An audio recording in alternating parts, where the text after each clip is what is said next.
अस्सलाम वालेकुम, कैसे हैं आप सब? उम्मीद करता हूँ सब खैरियत से होंगे। तो सबसे पहले तो माज़रत, मैं सुबह के टाइम अपडेट नहीं दे सका, कोई इशू आ गया था इसकी वजह से। तो अभी 2 अगस्त हो चुकी है, वेडनेसडे, रात के 9:14 हो रहे हैं। तो बीटीसी इस वक्त मूव कर रहा है 29,300 पे।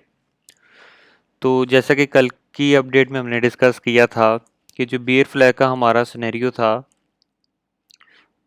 वो तो ब्रेक डाउन हो गया, जिसकी वजह से हमें हमारा सिनेरियो बीयर फ्लैग का वैलिड हो गया था। इसकी अपडेट मैंने आपको अपने टेलीग्राम चैनल पे भी दी थी, वो मैं आपको दिखा देता हूँ। ये आप देख सकते हैं, ये बीयर फ्लैग का जो सिनेरियो बन रहा था 29,300 के ऊपर कंसोलिडेट कर रहा था। तो मैंने बताया था कि नीचे 28,750 की सपोर्ट पड़ी हुई है, नीचे ये ग्रीन जोन मैंने डिमांड जोन का बनाया हुआ था। तो वही मेरे सिनेरियो के मुताबिक सेम यहाँ से रीटेस्ट हुई ये ट्रेंड लाइन, जिस तरह मैंने यहाँ पे आपको येलो की रेड ट्रेंड लाइन रीटेस्ट होके दिया होता ब्रेकडाउन के लिए। रीटेस्ट होके देन ब्रेकडाउन मिला 28,750 पे हमें सपोर्ट मिली। और उसके बाद मैंने आपको कहा था कि डिमांड जोन पे नज़र रखनी है। अगर होल्ड करते 28,700 तो यहीं से ऊपर जाएगा, नहीं तो यहाँ पे होल्ड नहीं करता तो ये हमारे पास नीचे डिमांड जोन्स पड़े हैं। तो 28,750 पे बीटीसी ने बड़ा अच्छा होल्ड किया। और इसको ज़रा रिमूव कर लेते हैं। अच्छा, इसके अलावा देखिए, हमें एक विक तो यहाँ पे मिली थी 28,550 पे, क्योंकि ये ग्रीन सारा डिमांड जोन ही था। इसके अलावा 28,750 को इसने होल्ड किया है, क्योंकि मेजर जो कैंडल क्लोजिंग थी वो ऊपर हुई। विक से तो इसने रीटेस्ट किया है इस एरिया को, ठीक है। विक तो लगनी थी, क्योंकि वो एक्सचेंजेस से आपको क्या पता है कि स्टॉप लॉस और लिक्विडेट कराने के लिए विक्स तो लगवाती हैं। अच्छा, इसके अलावा जब यहाँ पे एक इसने लो मारा था 4H पे, आपको पता था जब ये हमारी डाइवर्जेंस एक चल रही थी। थोड़ा पीछे चलते हैं। जब मैंने आपको बताया था यहाँ से ट्रिपल टॉप का एक पैटर्न बना था, जिसकी वजह से एक ब्रेकडाउन मिला था और हमें एक बेरिश डाइवर्जेंस भी चल रही थी साथ। आप चेक कर सकते हैं, हाई लो इसने यहाँ पे क्रिएट किए थे, ठीक है। तो मैंने आपको यही कहा था कि जब तक इसकी RSI ओवर सेलिंग जोन में नहीं जाती तब तक ये कंप्लीट नहीं होगी। तो जब यहाँ से डाउन ट्रेंड चलना स्टार्ट हुआ बेरिश डाइवर्जेंस का, तो यहाँ पे जब एक बीयर फ्लैग जहाँ से बनना स्टार्ट होता है, वहाँ पे एक लो लगी थी, वहाँ पे 4H की RSI बिल्कुल मिनिमम ना ओवर सेलिंग जोन में गई थी। यहाँ पे आप चेक कर सकते हैं। मैं ज़रा 3H पे ले जाता हूँ, 3H पे भी चेक करें, यहाँ पे बिल्कुल RSI ओवर सेलिंग जोन में आ चुकी है। उसके बाद ठीक है, यहाँ पे तो हमारी बेरिश डाइवर्जेंस हो गई थी कंप्लीट 4H के अकॉर्डिंग, जो ट्रिपल टॉप का पैटर्न था। और मैंने आपको ये भी बताया था कि वन डे पे बेरिश डाइवर्जेंस अभी भी हमारी स्टिल वैलिड है, क्योंकि यहाँ पे 3 हायर हाइज बने थे, ठीक है। हमारी RSI ने हायर लो क्रिएट किए हुए थे। तो मैंने आपको ये भी कहा था कि वनडे पे अगर कहीं भी BTC नीचे होल्ड करता है तो शायद इसको इस ट्रेंड लाइन को रीटेस्ट करने वापस आ सके। तो ये स्टिल पॉसिबल है, वनडे पे अभी भी बेरिश डाइवर्जेंस वैलिड है। तो शायद ये ट्रेंड लाइन को रीटेस्ट करने ऊपर से आ सकता है, अगर कहीं पे BTC देखे ना, जिस तरह 28,700 को इसने होल्ड किया तो वापस से ऊपर आ रहा है रिक्लेम करने। तो बेरिश डाइवर्जेंस ये नहीं होता कि डायरेक्ट नीचे ले आए, वो देखें 4H पे आपके, मैं आपको दिखा देता हूँ जब बेरिश डाइवर्जेंस क्रिएट हुई थी तो मार्केट ने कैसे पहले एक लो लगाया, उसके बाद थोड़ा सा ऊपर जाके हाई लो क्रिएट करते हुए, लोअर हाई क्रिएट करते हुए मार्केट नीचे आती है बेरिश डाइवर्जेंस जब बनती है। तो यहाँ पे 4H के अकॉर्डिंग जब RSI आ चुकी थी ओवरसेलिंग जोन में, यहाँ पे 4H के अकॉर्डिंग तो मुझे लग रहा था कंप्लीट हो गई है बेरिश डाइवर्जेंस। तो जब ये बीयर फ्लैग का यहाँ पे सिनेरियो बन रहा था, क्योंकि ये नीचे आ गई थी ना 20, ये जो स्पोर्ट जोन सारे तोड़ते हुए आई थी, ये सारे रेजिस्टेंस बन गए थे। ये जो मैंने रेड एरिया बनाया हुआ है 29,300 का भी रेजिस्टेंस का बन गया था, 29,750, 30,000, 30,500, ये सारे जब स्पोर्ट ब्रेक करता हुआ आया है तो ये ऊपर सारे बन गए रेजिस्टेंस का एरिया, नीचे हमारे सारे आगे डिमांड जोन के एरिया। अब हुआ यहाँ पे ऐसे था, 29,300 का एरिया रेजिस्टेंस का बन चुका था ना, यहाँ पे एक बेयर फ्लैग का सिनेरियो मिला रेजिस्टेंस के ऊपर, ठीक है। यहीं पे जी कंसोलिडेट करता रहा, बेयर फ्लैग का सिनेरियो बना, यहाँ से ब्रेक डाउन मिला, और फिर हमारा डिमांड जोन से इसने सपोर्ट पकड़ी और यहाँ से पंप हो गया बीटीसी सीधा 29,700 पे।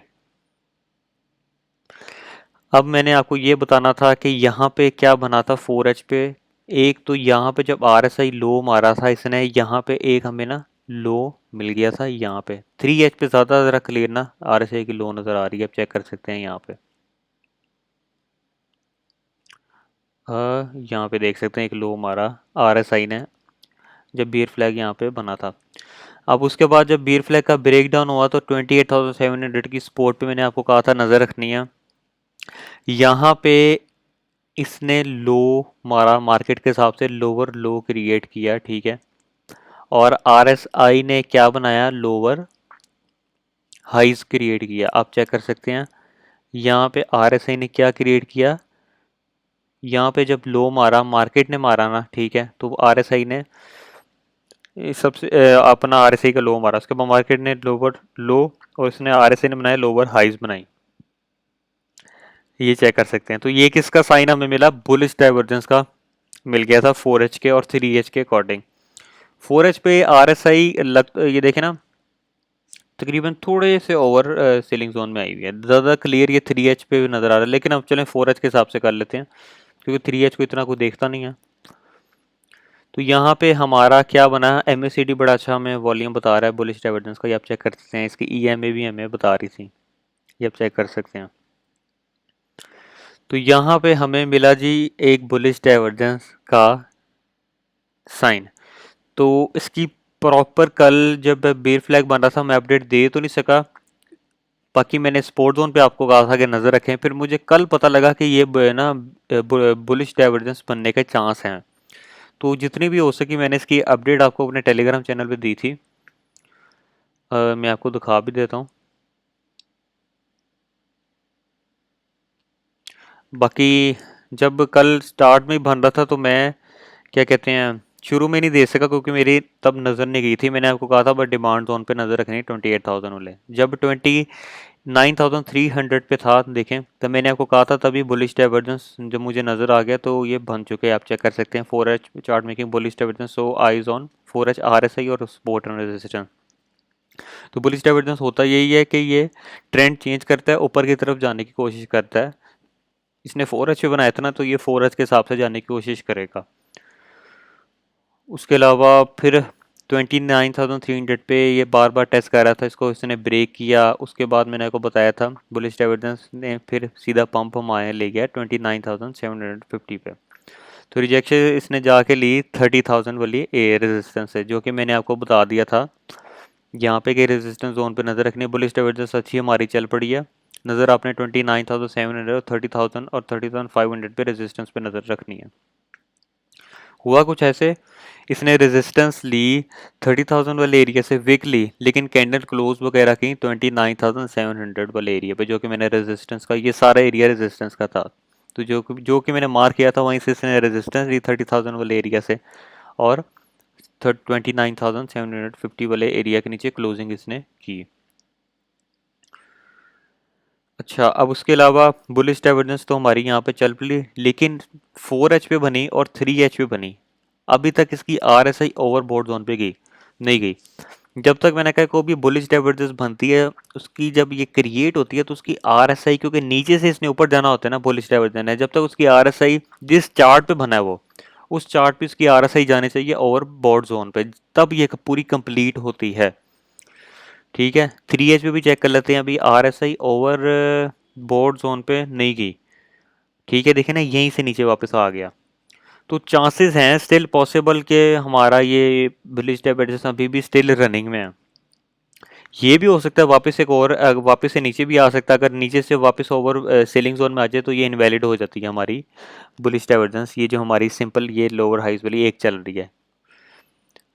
आपको मैंने एक और बुलिश डाइवर्जेंस का भी समझाया था जो कि 3 लोअर लो बनाती है। यहाँ पे 2 लोअर लो ना, एक लो लो और एक यहाँ पे भी बना सकती है, जैसा कि पहले बना था चार्ट पे। मैं आपको ये भी दिखा देता हूँ।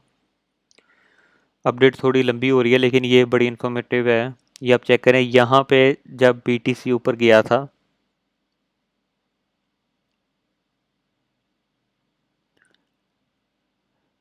यहाँ पे 3 लो इसने बनाए थे, एक यहाँ पे, सेकंड, थर्ड के बाद तो चांस ही नहीं होते नीचे जाने के, सीधा बुलिश डाइवर्जेंस जब 3 लो वाली बनाती है डायरेक्ट ऊपर जाता है टर्म करके। ठीक है।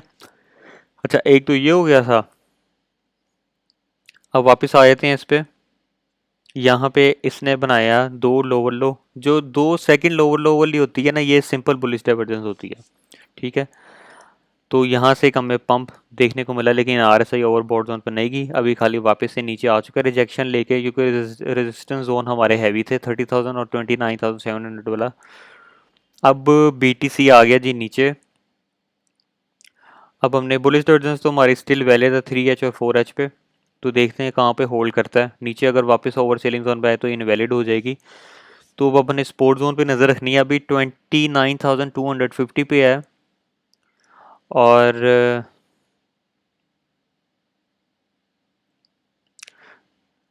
बाकी वनडे पे और एंड 1H पे चेक कर लेते हैं, कोई डाइवर्जेंस वगैरह अगर नज़र आ रही है तो।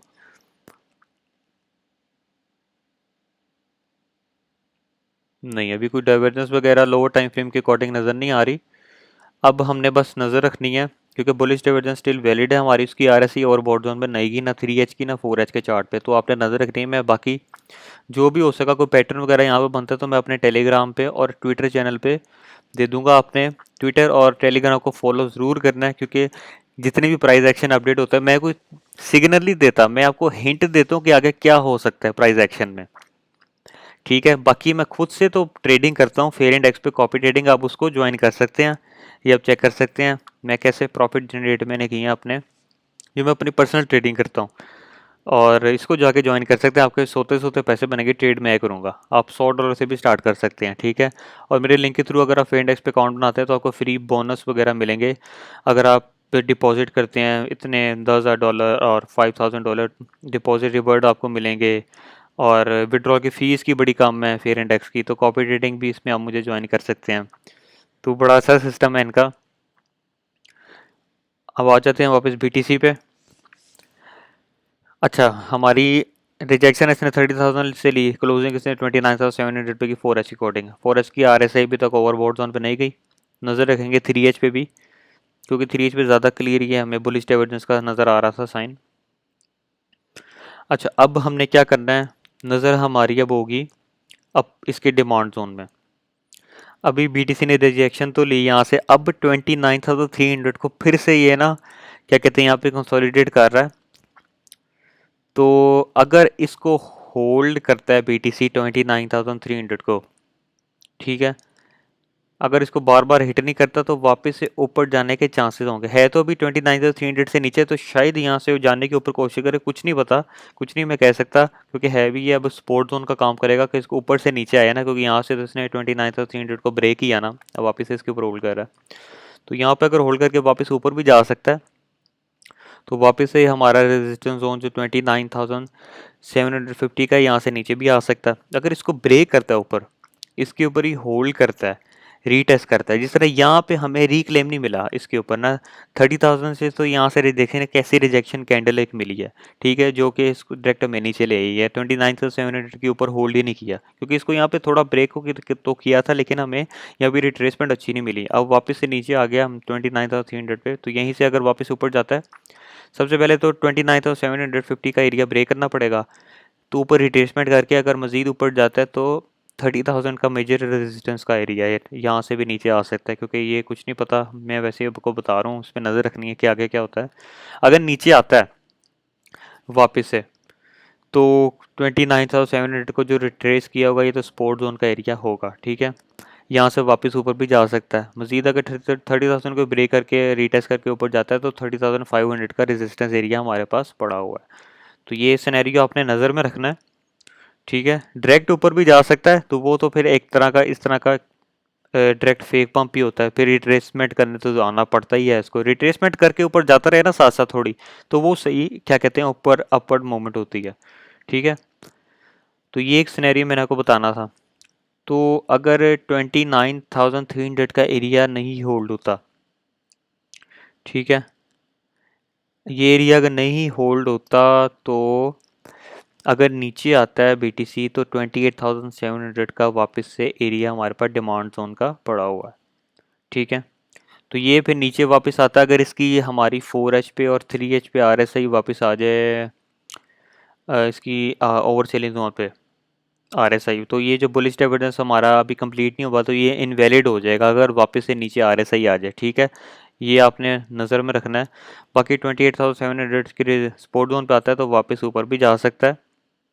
ठीक है, तो मज़ीद अगर इसके नीचे क्लोज करता है, ठीक है, मज़ीद रीटेस्ट करके जिस तरह मैंने आपको बताया रीट्रेसमेंट करके मुझे और नीचे आता है 28,381 वाला एरिया, यहाँ पे आता है तो ये हमारी बुलिश डाइवर्जेंस तो इनवैलिड हो जाएगी। आपको मैंने बताया उसकी अगर RSI ओवर सेलिंग जोन में आ जाए तो यहाँ पे अगर यहाँ पे आ जाता है तो हमारी 3 लो वाली बुलिश डाइवर्जेंस बनने के फिर चांसेस होंगे ये लो लो लो, तो यहाँ से शायद ऊपर वापस से जा सकता है क्योंकि ये भी डिमांड जोन है। ये सारा एरिया ग्रीन यहाँ से ऊपर भी जा सकता है। ठीक है, तो अब मैंने आपको सारा सिनेरियो BTC का बता दिया जो भी मेरे से हो सके।